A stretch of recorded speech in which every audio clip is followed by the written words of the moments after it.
Hi, I'm Toothy, and I'm the creator of the Great Goon Treasure Hunt. I have my friend Protip here, who is going to discuss with me about the treasure hunt and the inner workings behind the scenes to show you guys kind of what we did, how we made some of the clues, where we went.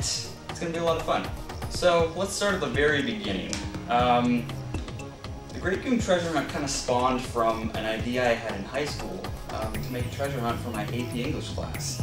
On April 1st, April Fool's Day of, what was that, 2003 or something, I did that. It was just all around my high school. When the period ended, actually, a lot of the kids in the class didn't want to go on to their next period because they were so caught up in it. And one of my main goals of that treasure hunt was just to get everybody up and running around and basically the whole class looking for a clue. And that did happen. So I thought, hey, I need to come up with something a little bit bigger. So I thought, why not encompass an entire city? And since I was born and raised in Seattle, Washington, that would be the perfect place to do it since, I knew the town pretty well. I had a lot of connections, a lot of friends who lived there that could help me out. Now with that treasure hunt, you went about for pretty much a month. It was more or less all on your own. You were doing all of the planning, you were setting up all of the clues. I think you scouted locations out with a few of your friends up in Seattle. And really, you just worked hard for a month. And I remember about spring break, I think it was, you were up in Seattle just putting all the clues in place, getting ready for it. It's a pretty big undertaking just for one person. In fact, I did a lot of scouting for the Seattle treasure hunt because it was so close and was easy to do. So when I decided on locations to use in Seattle, I pretty much found spots that were well-known, touristy areas, and sometimes even places that fellow Seattleites may not have even gone to yet. Doing this hunt was a great way to learn a lot about the city of Seattle.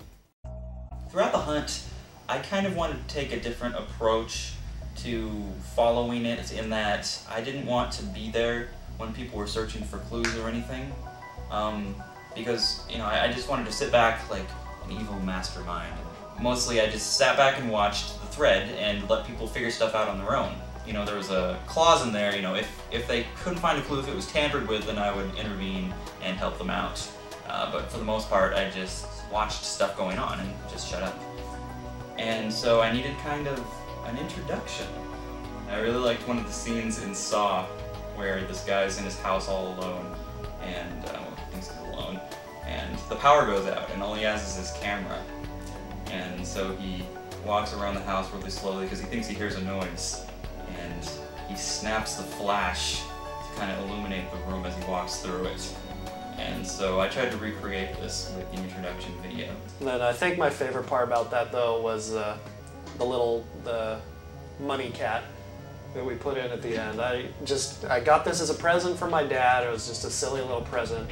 And for whatever reason, I wanted to put it in the video, or you were looking for something to put in the video. It was creepy as hell. It ended up in the video. I knew there would be people living in Seattle who would be doing this hunt, and so I showed the cement archways at Gasworks Park, and with each picture I zoomed in closer and closer until I showed exactly where the film canister was hidden. So that first clue of the Seattle treasure hunt was found, and then kind of hit a slow point already going into the second clue, because we gave him a baseball ticket. I had the idea of putting a clue on a scoreboard based on something that my cousin and I had done to spoil the Harry Potter for a couple thousand people at a Rainier game. So the message I decided to put on the scoreboard was, "Hello goons, I'm protected. Call," and then a library call number. Love, James R. Warren, who was the author of this book that had to do with Seattle, that the next clue was hidden in. I called the number beforehand to see if it was actually connected to anything, and no, it wasn't. In the 206 area code, there was no number on the other line. And so I checked that before I submitted this text to be displayed on the scoreboard, because it's a public thing. There's a lot of people are going to be calling that number, and I didn't want to harass any business that might be on the other end. So when I got out of class to call Protip to make sure that things were going all right, I had a message on my cell phone, and it was from the Mariners game staff. Listen to my messages. "Hello, Mr. Toothy. It seems that we have a problem with your message. Yeah, we can't put a phone number in there." So I'm like, what do I do? I called them up frantic. This is 30 minutes an hour before the 6th inning starts. And so they're gonna miss their window of opportunity if I don't fix this soon. And so I called them up and I'm like, hey, this number isn't connected, don't you know? They seemed to agree with me, and so they said, okay, well, I'll talk with my superiors and see what we can do. I'll give you a call. So I'm waiting 15 minutes, and, you know, 6th inning, it's about to start. So she calls back and she's like, yeah, I can't put that phone number up. We called the number, and it apparently is some pizzeria. I'm like, no, it isn't. I checked to make sure. I called several different area codes. It's not connected. What are you talking about? You're lying. We eventually ended up replacing the call sign with something else. So they didn't want that number up there. And then she also said, yeah, we also have a problem with the word goon. I think some people might find that offensive. Great. So the ball game ticket led them to the library and this book called Seattle, 150 Years of Progress by James R. Warren, who's the author. The hunt started Sunday. The game was Wednesday, I believe. So Thursday morning, some very enthusiastic goons showed up at the Seattle Public Library and, you know, found that book on the shelf. And it was kind of risky to put this clue inside the cover of a book. I just kind of bet on the fact that somebody wouldn't check out this kind of obscure book in the week that I would be using it. Initially, I wanted to hide the clue in a really old newspaper clipping of the Great Seattle Fires, and I went to the desk and asked them if I could see one of those newspapers, and she's like, okay, and she comes back 10 minutes later from the archives with this newspaper that's pasted onto cardboard so it doesn't rip or anything, and it's got this nice cover around it, and it's only 2 pages total, and, you know, I'm sure they inspect this kind of thing really carefully when they check them in and out to people, and there was no way I could hide a clue in that. Hidden inside the book was the first cipher. We kind of modified it a little bit and added some garbage characters and stuff, and just filled an entire page with characters. The next clue was at the Seattle Center, and for this one, it was pretty interesting. We did something a little different. We wanted them to have to run to different payphones around the Seattle Center, you know, of course, at some ungodly time in the middle of the night. We set up a Skype account that would call these payphones with a pre-recorded greeting that would give them the clue. 3 phones ringing with breaks in between with recordings playing through the phone. That was completely automated. And the way we had to get the phone numbers was to put a quarter in, call my cell phone with a payphone, get the caller ID of the payphone, and then we could call it back at that point, because it didn't actually list the number on the payphone itself because of the Patriot Act. We even sent a couple spies out during this one. We sent a couple spies, a couple of our friends. Yeah, Sharsnik and Problem Child were there just posing as random goons who had a video camera.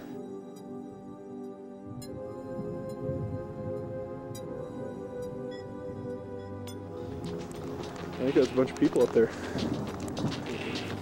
That's how much equipment they have. What sort of setup they got? What are those, like Radio Shack? Magnetic pickups. Break it. If you break our one phone, for the love of God. Oh,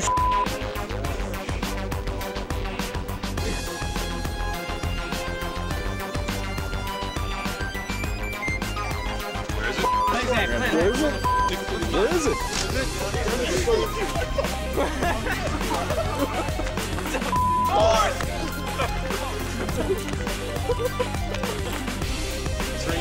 It's raining! It's raining!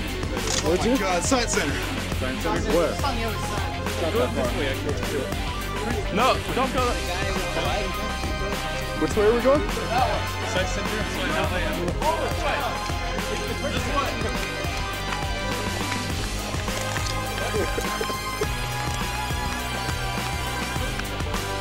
He's gonna lure us all to his basement. Where'd it go?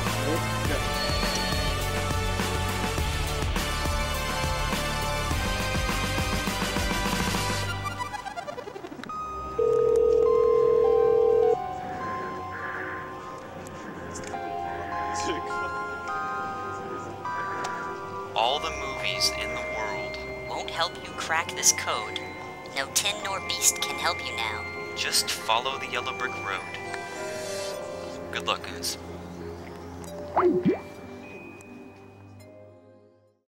At the final phone, there was a recording that led them to Scarecrow Video. It's a niche store. It has a bunch of crazy import video, you know, anything you can think of in terms of DVDs and videos. A few weeks before the hunt started, I emailed some people who worked there and got them to hold a clue for me behind the counter. So this puzzle cube was something I had made for school as an art project, and I just stripped off the sides and put a new little code on. I think it was basically an anagram, each word had a different color. Now the idea was that the goons would come into Scarecrow Video and give the staff behind the counter a secret password.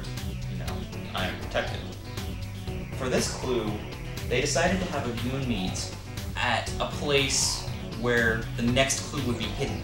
This was where they randomly decided, out of all the places in Seattle, to have a goon meet. We were running around the apartment just being like, what do we do? What do we do? They're gonna skip a clue, they're gonna get the next one in the line without having to go to the UW, which would then take them back to Olmsted Tower. All the stairs. I thought for sure that they would recognize the bars on the windows and the view from the video. We knew just a few hours from now, when they figured out the puzzle cube, which took them to the UW, we knew as soon as they got there and found the clue, they had figured out that they would have to go back to Olmsted Tower, and we were laughing. There was also a clue hidden at the Sylvan Theater on the UW campus, and the clue was hidden beneath the bench, and a lot of goons showed up to look for that clue, and they were just kind of standing around kicking things, you know, as if that's going to find the clue. No, it specifically said look under the benches, and it turns out that, well, they had to dig for it. And so I believe, was it Wadley Hasselhoff that finally decided to get down on her hands and knees and just f***ing dig.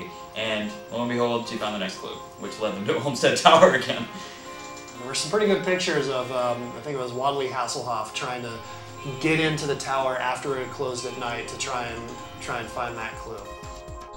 Hidden in Olmsted Tower was a next clue behind one of the display panels, and it told them to find where the shadow of the Space Needle fell on a certain time, you know, a couple weeks ago when we had hidden it. And we tried to use some math to do it and failed miserably. Honestly, we eyeballed it. We put the tip of the Space Needle into the sun and just kind of, yeah, that looks about right. And we knew, you know, in a general area where it would be. And it turns out that there was a nice little traffic triangle there. And so we hit it, put a bunch of stickers there so they would know it's in that spot. Apparently the guys online figured it out, you know, when they posted it, but there was a crew running around Seattle doing it too. And I don't think they had access at that time to the internet. And so they were actually figuring it out like on a napkin as they were running towards the Seattle Center. The clue that was hidden in the traffic triangle was a triangulation clue, which meant that they had to find spots where 3 previous clues had been hidden and find the exact centroid of that triangle on Google Maps. I was kind of afraid at first that that wouldn't be a good spot because it looked like it was right on the 405 freeway. And so I went down there just to kind of scope it out, and it turns out right where the clue was supposed to be hidden, just off the side of the freeway, was these nice little trails that I guess some bums had made. And so I just kind of hid it in a little coffee can to disguise it like bum stuff. I remember someone posting in the thread, "Hey, I never knew math could be this much fun." Yar, we be leaving this treasure for a lucky soul who comes upon it in a month's time. Are these Velcro? No, they're snapped. Oh. The straps are just for decor. How much dirt really come out of this one? There's a lot of dirt. A bit of it went to the mole hole too. Here's the little wood area thingy that you need to try to find. And there's the sky. So all you have to do is try to find that part of the forest canopy, and it's right there. Perfect. No GPS necessary. Totally not. Those little coordinates over there, totally not needed. You can't read it. Yeah, the coordinates were pretty much a failure as well. Yeah. That was the first time I had to intervene in the treasure hunt. You know, the very last clue. Not so bad to have gotten that far, and the treasure hunt had gone on pretty much without a hitch up until that point.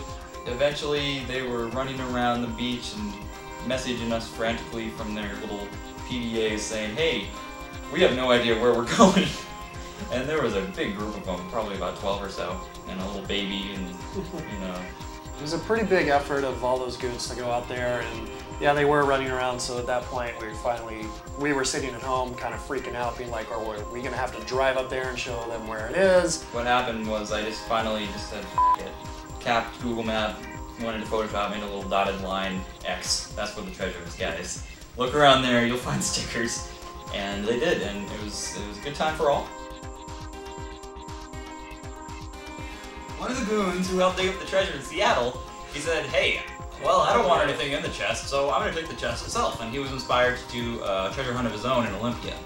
And so that was really cool, you know, somebody who had expanded on what we had started. It took us friggin' forever to finish that treasure hunt, but it was good to see the other side, what it's like to be on that other side of the looking glass, running through a treasure hunt. It really taught us a lot about what works and what doesn't work. And we took that into account when we started moving forward with the Washington treasure hunt. Starting September 1st was the next treasure hunt, which I wanted to encompass all of Washington State. And so this was going to be bigger and badder and better and more expensive and bigger treasures and all that stuff. I really tried to reduce the overall difficulty of the Washington hunt in the hopes that, you know, momentum would fuel their excitement. I was really excited to become more involved. I had seen the excitement of the Seattle treasure hunt. I had participated in the Olympia treasure hunt, and I really just wanted to be more involved. I wanted to be a big part of putting it on. Welcome to Fairy Tale Hell. So the very first clue in the Washington hunt was hidden where the treasure chest was buried in the end of the Seattle hunt. We designed a circuit board that would have 6 little chips that you need to put into place in order to get the coordinates for the treasure. Instead of just following one sequence of clues, we had 6 different sequences, which we called strings. So a bunch of different people could be searching for clues and computer chips all over Washington at the same time. If one of them was, you know, more difficult than one of the other ones, then they would have another clue to fall back on. The 6 different strings of clues we had were Oriental, which was in Seattle, Puzzles, which was kind of in southeastern Washington, kind of going west. We had Riddles, which was in the Tacoma area, Ciphers, which was western Washington, kind of along Highway 101, makes a loop over there. Videos, which was over in eastern Washington, starting in Spokane and going west towards the Barbarian Village. And finally, Hacking, which was a string they could do online and eventually led to a little fun in the Seattle area itself. We didn't scout out a lot, or at all, for the Washington treasure hunt, because when we went to locations, we just had to pick a spot and put a clue there. And we actually went in reverse order. So what we would do is we would put the computer chip somewhere first, go to the next location, write the clue to go to the computer chip, and so on down the line until we would get to the first clue in that line. And it was pretty difficult and challenging. And basically the only planning we did was to look at a map, plan our trip route, and go. And of course, throughout this entire process, when we were traveling all over Washington, hiding clues, hiding computer chips, we were always worried that somebody else was going to find it, or the weather was going to take its toll on the stickers, or the white rabbits, or... You know, eventually I overcame the fear that people would tamper with the clues, because it's just too much to worry about when you have so many strings and clues for each one. I just said, screw it. I am at peace with this now, and I think everything will go well, and for the most part it did. Yeah. The hacking was designed for those other goons who didn't live in Washington State again, you know, for them to participate with a genre dedicated solely to them. The goons actually hit a brick wall pretty quickly. You know, they got to a point where they were looking for, I think it was something in the GIF image, something going on, and they couldn't figure it out. They made pleas for assistance, pleas for helps in other threads, including a thread in serious hardware, software crap. And one guy came to the rescue. He figured it out, And it was kind of funny because he was immediately able to figure out all the rest of the clues in that string. They basically literally hacked their way through it, just hacking the RAR files that we had uploaded. And they hacked it not the way we had intended for them to hack it. We hadn't actually decided how we were going to end that yet. We wanted to run the goons through a series of tasks in downtown Seattle and make it like they were being targeted or they were being chased, you know, make them feel kind of like secret agents somehow. We were really into the Bourne films, like Bourne Ultimatum, Bourne Identity, and so on. If you had been following the thread, you would have seen some posts made by the GIA. Now, we periodically posted cryptic messages on the thread itself, and also we collected email addresses so that we could make it kind of a more immersive experience for the goons to receive this private message to them. You know, it looks like it's a government document, and it just added to that whole conspiracy atmosphere. What ended up happening was we actually gave you a location to meet us, which was at a park behind Problem Child or Christie's house, a little outside of Seattle. We did it at night. It was a little after Halloween, and we came up with this whole script. It was actually Christie who wrote this script up. He was the one talking throughout the entire thing, and the idea was basically to tell you guys that the last chip had been intercepted or stolen. We even had a double agent who was amongst you guys. Got to have some fun pulling him off and, you know, lighting a firecracker off, making it sound like a gunshot. And when Toothy came back, his mask was actually covered in blood, which was just corn syrup and red food coloring. And they even poured a little blood on the concrete for you guys to, pass visibility by. was really bad, especially since I think at least 2 of our flashlights went out as we were about to start. Basically, it just said that you guys had to meet us in Seattle the next day at Pike's Place by where the guys tossed the fish. And that kind of didn't work out as planned either. Again, a lot of this was on the fly.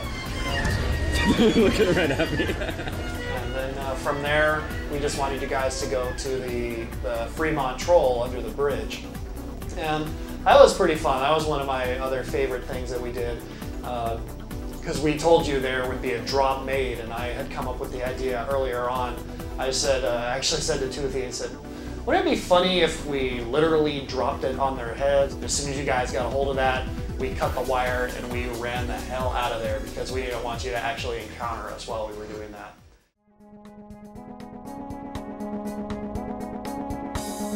The first trip we went on was in mid-August, and this was along Highway 101 up on the Olympic Peninsula, and it was there that we set up the cipher string. Oh, there we are.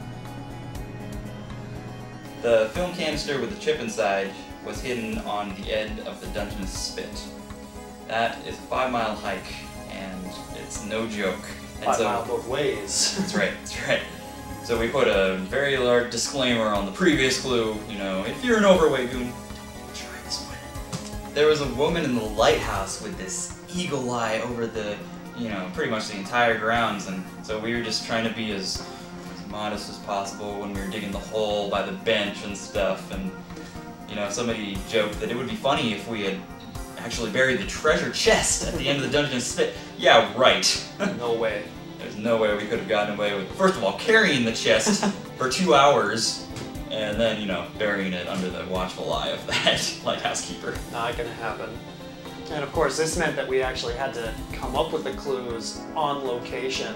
I was doing all of the driving pretty much, so a lot of the times while I was sitting there driving, Toothy was in the passenger seat, writing out ciphers, figuring out what exactly we should say as the clue and how to you know, code it up.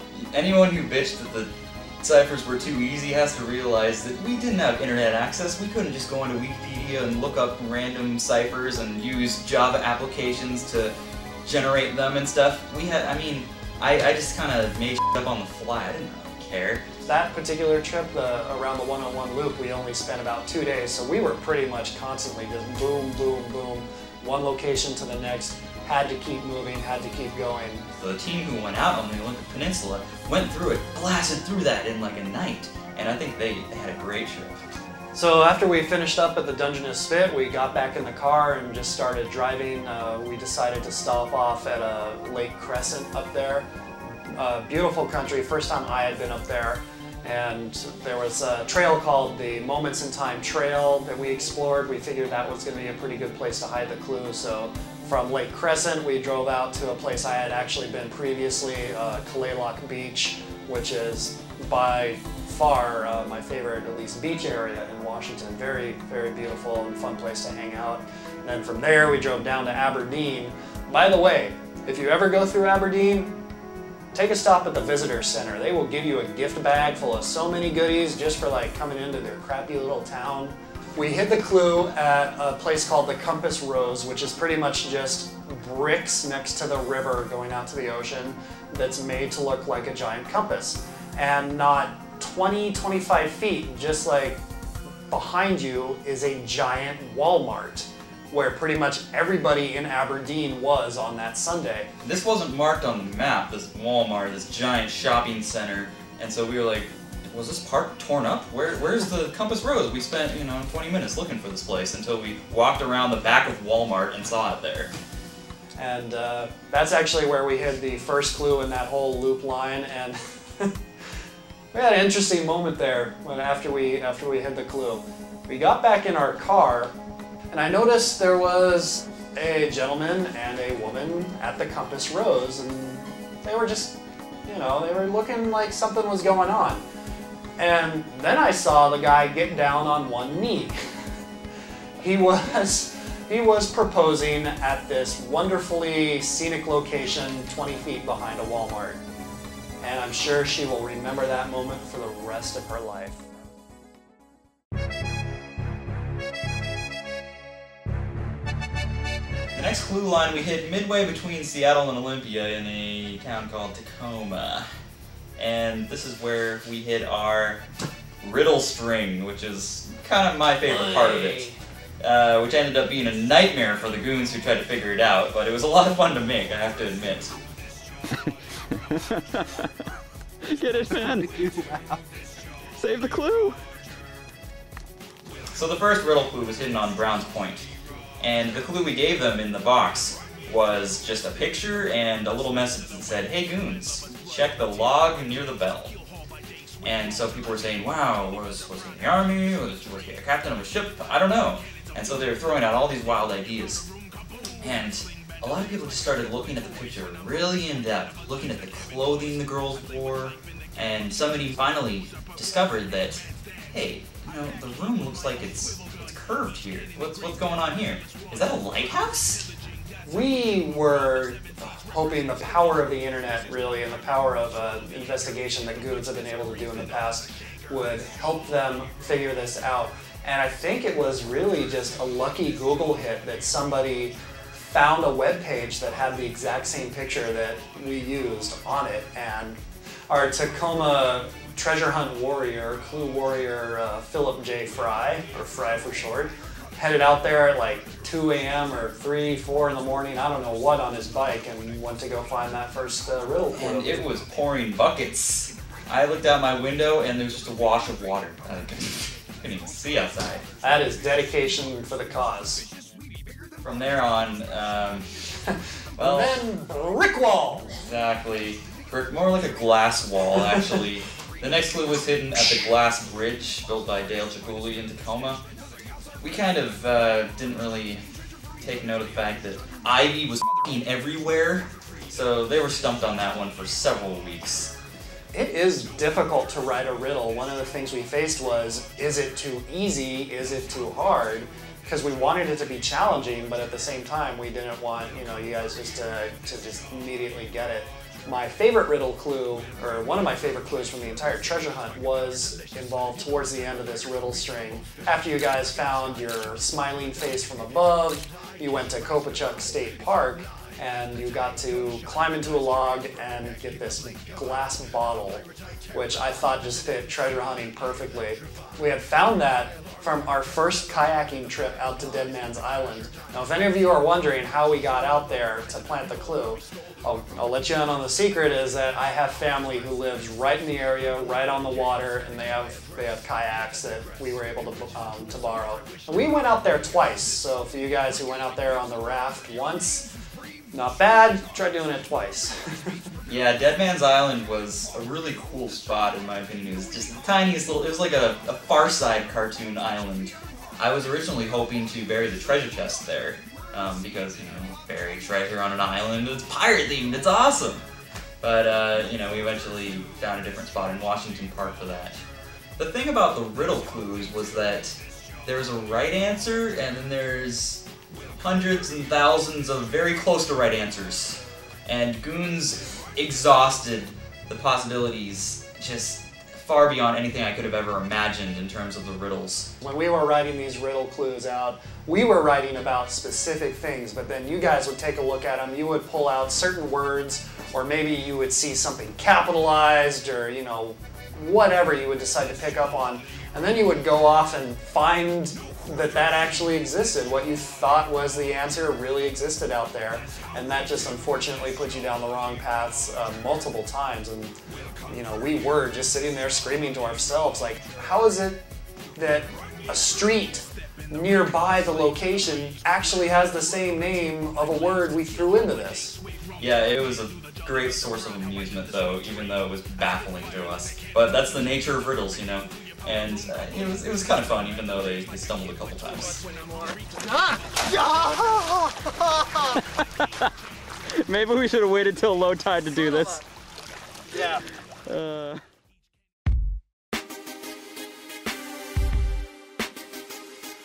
So we wanted to have a chip hidden in eastern Washington somewhere. And we thought, well, we have word games, we have ciphers, what else do we have? I wanted to add a string in that would have like puzzles that they would need to physically manipulate. So the chip at the end of the puzzle string was hidden at Stonehenge replication, which was located in Maryhill, Washington. You know, this is where rock and roll was born. You like that? It's just an interesting location I didn't really know about before this hunt, and so it was kind of cool to go there and just, you know, experience it. Another clue was hidden at the Rainbow Falls, which I like to call Painbow Falls now because of a nice little typo I made in the clue. And hidden there was a word search. One of the biggest ticket items, I think, was the jigsaw puzzle that, when put together, created a magic eye that they would then need to cross their eyes and see where the clue is hidden in that magic eye. That was just, you know, one of my favorite clues that didn't really work out because some of the puzzle pieces got lost in the mail at one point, and so we eventually just had to give them the magic eye on the internet. So the Rubik's Cube in the puzzle string was one of my favorite clues of the treasure hunt. We didn't know where we were going to put that one initially. At that point, we were just driving along the road. We were looking at the map for interesting geologic formations or things that really popped out to us. And we came across Beacon Rock. Yeah, that was a high rock, and I actually developed the Rubik's Cube clue basically at the top there. We had to wait for the people to kind of clear out. You know, we're busy with the treasure hunt. We got business here. Get out. A quarter of the way up, a lady passed by, and we were like, "So are we almost there?" And she's like, "Oh yeah, it's just a couple more of these crisscrosses up Nice. there." It was a hell of a hike. So this is the Swiss Family Robinson switchbacks looking up. As we were doing it, you know, like panting and drinking all the water we had, we were saying to ourselves, the goons have to do this too. The thing about the Rubik's Cube was that it was kind of a joke clue because the actual clue was hidden inside. You had to pry it open with a screwdriver, and the clue was taped to the little black frame in the middle. I don't know if you've ever seen the inside of one, but they're pretty intricate. On the outside of the Rubik's Cube, I just wrote this cipher that I developed on the spot, just, you know, a simple substitution cipher that basically said, "The mystery lies inside the clue," which was a hint to break it open. And I was making jokes in IRC, yeah, they'll crack the code soon. Don't worry, they'll get it. And someone did actually initially say when the clue was first found, they said, take a hammer to it. And of course they were joking, but we were sitting there just thinking, you don't know how right you are. The Bridge of the Gods was another location that we actually found before we left on the trip. It was just, an interesting name. That was one of the big things we were looking for when we scouted for locations, because, it piques people's curiosity. And so the Bridge of the Gods had this nice mural, it's very distinctive. And we actually hid the clue near there on the Oregon side of the bridge. So that wasn't technically in Washington, but hey, we were going to hide one in San Francisco at one point. So what happened to us at 60,000 miles? Well, not much over 60,000 miles. And in a minute, you'll go around the corner and you'll see that I need a new tire. The entire tire had blown off. At 60,000 miles, I was supposed to take the car in for routine maintenance.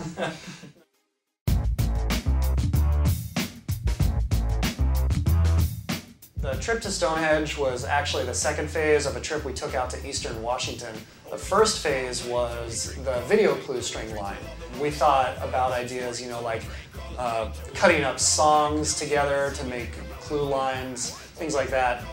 And what it ended up being is that we actually just decided to make videos on the spot.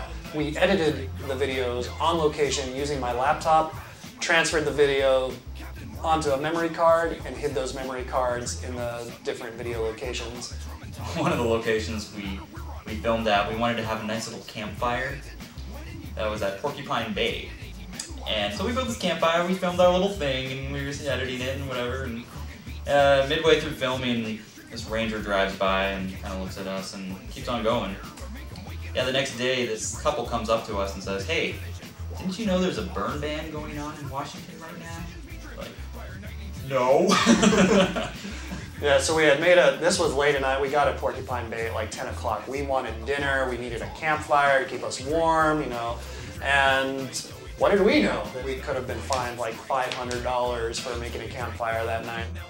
The video clues eventually led you guys to Leavenworth, which Toothy had told me about as this Bavarian village in the middle of Washington. I knew nothing about what to expect.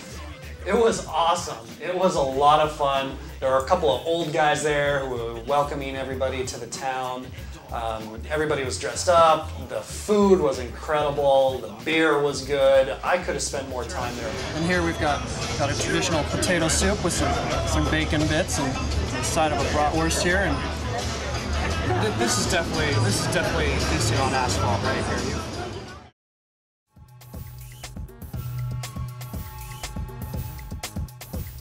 So for the Oriental clue, we had a lot of ideas for places that we wanted to hide clues in Seattle. We love going down to the International District, Owajimaya, and visiting those bookstores, Kinokuniya. We designed this string around kind of Oriental-themed locations. So we chose like the Seattle Asian Art Museum, not too far from Olmsted Tower, by the way. So on the pier there was an interesting store that we went in that has a bunch of oddities and different things like that, and they also had in a jar this mutant pig that was born that had like way too many arms and snouts and ears and things, and we thought, hey, something awful, pig, reminds me of low tax, right? And so we kind of incorporated that into the Asian clue by typing up a little story that was narrated in Japanese. And my friend, who's pretty proficient with Japanese, wrote that up for me.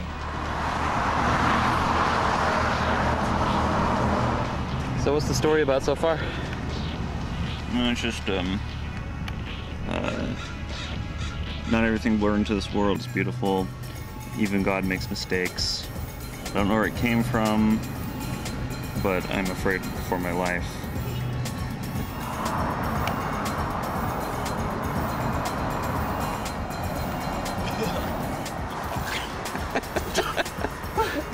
Victory!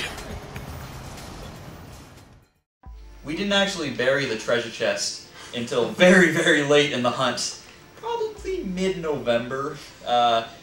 For one, because we wanted to make sure that the weather didn't get to it, and two, we didn't need to, we didn't have the swag yet. We'd actually scouted out the location in Washington Park far in advance, but when we came back in mid-November, these bulldozers had torn the place up. So here we are at the site that we found in, what, August or so, and it looks like this is the exact same site, but it's hard to tell because they've cleared a road few meters away from our destination. Luckily, some goons came back later and found it, dug it up, and done. Well, it was a lot of fun putting this treasure hunt together, this and the Seattle one, and I hope you guys had as much fun as me and ProTip did. There's definitely a little bit of a sadistic side to putting on a treasure hunt because you get to make people go through different things and run through different things just to get these clues. Of course, the nice thing for you guys to know is that everything you had to do, we had to do. And sometimes we had to do it twice. That's right. That's right. That's right. When I say yo, you say ho. Yo, ho, yo, ho. When I say yo, you say ho. Yo, ho, yo, ho. When I say yo, you say ho. Yo, ho, yo, ho. When I say yo, you say ho. Yo, ho, yo, ho. Yo, ho, ho. Turn up the stereo. Oh, power's going out? Ah! We're losing power. Oh no! Oh my god.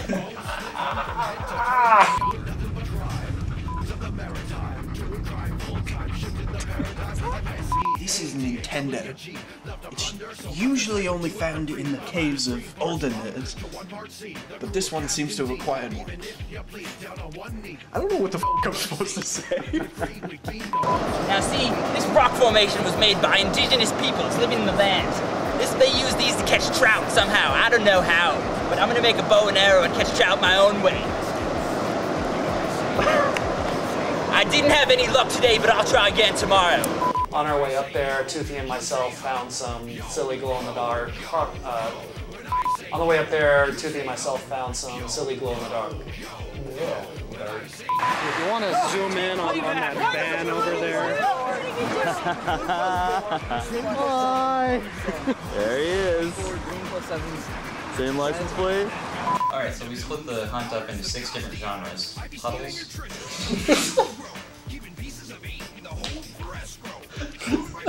I can't talk, I've been doing this for an hour. Walking down the hallway being scared, take 3. Motherfucker. Speak! Speak! So the little bits in the video were kind of meant to give hints as to where the clues might be, but not quite give it away. That's right. Good, we can talk freely now. As I said before, the EFA has gotten the chip you are looking for. To the best of our knowledge, no,